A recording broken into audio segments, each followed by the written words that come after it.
একটি ছোট শহরে থাকত দুই বন্ধু, মাটু আর পাতুল। মাটু আগের মতোই খেতে ভালোবাসত, আর পাতুল সব সময় নতুন কিছু আবিষ্কারের চিন্তা করত। একদিন পাতুল পুরনো জিনিস দিয়ে কিছু বানাচ্ছিল। মাটু এসে বলল, এই পাতুল, আবার কি বানাচ্ছ? খাওয়ার কিছু বানাও না।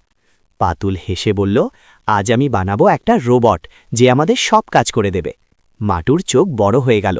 মানে, সে কি আমার জন্য লাড্ডুও বানাবে? পাতুল বলল, হ্যাঁ, যদি ঠিকভাবে কাজ করে। কিছুক্ষণ পর একটা অদ্ভুত দেখতে রোবট তৈরি হলো। পাতুল বলল, এর নাম হবে রোবোলালু। রোবট হঠাৎ চোখ খুলে বলল, হ্যালো, আমি রোবোলালু, আমি সাহায্য করতে প্রস্তুত। মাটু খুশিতে লাফিয়ে উঠল, ওহো, তাহলে আগে লাড্ডু বানাও। রোবট বলল, অর্ডার গ্রহণ করা হলো। কিন্তু রোবট ভুল করে লাড্ডুর বদলে অদ্ভুত আকারের বিশাল মিষ্টি বানিয়ে ফেলল। মাটু বলল, এটা কি লাড্ডু না পাথর? পাতুল বলল, মনে হয় একটু গড়বড় হয়েছে। হঠাৎ রোবটের সিস্টেমে সমস্যা শুরু হলো। রোবোলালু বলল, এরার এরার, সব কাজ একসাথে শুরু হচ্ছে।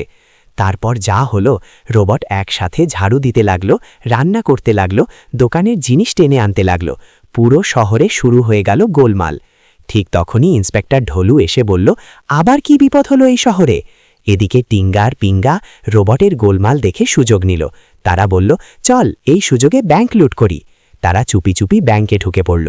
এদিকে পাতুল বুঝতে পারল রোবটের কন্ট্রোল নষ্ট হয়ে গেছে। ঠিক তখনই এসে হাজির হলো ডক্টর ঝটকু।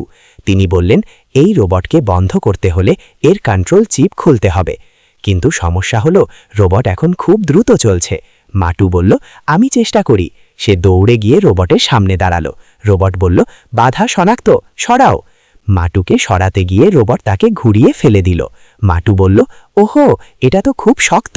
তখন পাতুল বুদ্ধি খাটালো। সে চিৎকার করে বলল, রোবোলালু, নতুন অর্ডার, নিজেকে বন্ধ করো। রোবট থামল। Order processing. কয়েক সেকেন্ড, তারপর সিস্টেম শাটডাউন। রোবট বন্ধ হয়ে গেল। সবাই স্বস্তির নিঃশ্বাস ফেলল। ঠিক তখনই ইন্সপেক্টর ঢোলু টিঙ্গা পিঙ্গাকে ধরে ফেলল। এইবার আর বাঁচতে পারবে না। মাটু হেসে বলল, পাতুল, তোমার রোবট ভালো, কিন্তু একটু বেশি কাজ করে। সবাই হেসে উঠল।